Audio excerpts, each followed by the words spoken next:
I was looking at my son's history book, the current published in the last few years history book, and in the last week or so I've been going through it trying to find anything that resembles the truth of what I know.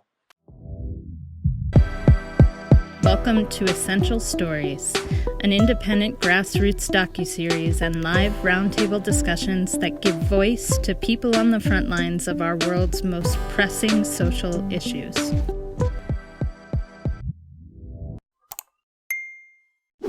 Healing the self, whether we are on the side of privilege and need to re-educate ourselves from that angle, or whether we're on the side of oppression and need to readjust our own value. How do we find equilibrium between the inner process as we fight all these battles and try to reconstruct and deconstruct so many different systems that are so embedded and have been for a few hundred years.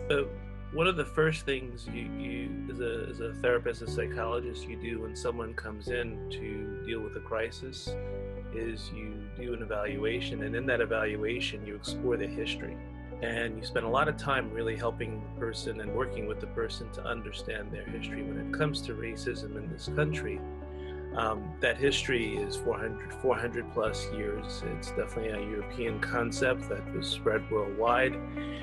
And learning about history is a very difficult thing because the history books that are presented to us in this country are all written from one perspective.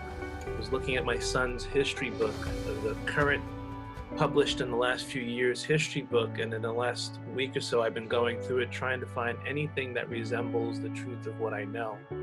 And history books, still as they're distributed, are whitewashed. They are not accurate. They do not provide a truthful history. And so in order for us to really work through trauma like I would with an individual, I got to get to the real truth. And the real truth involves knowing the history. And the history isn't politically correct. There's a lot of truths out there that are not politically correct. And I don't know if, unless we keep on doing our work, I don't know if this country is ready to face the real truth. I think knowing our history and really exploring it is something that we need to do. I agree 100% in knowing your history. And then I would also like to add, having those conversations that make you feel uneasy within your community, having those conversations dealing as far as with race and racism within communities where maybe you might be in a community where it's 90% Caucasian, but just because there's 90% Caucasian doesn't mean that those conversations are not supposed to be had.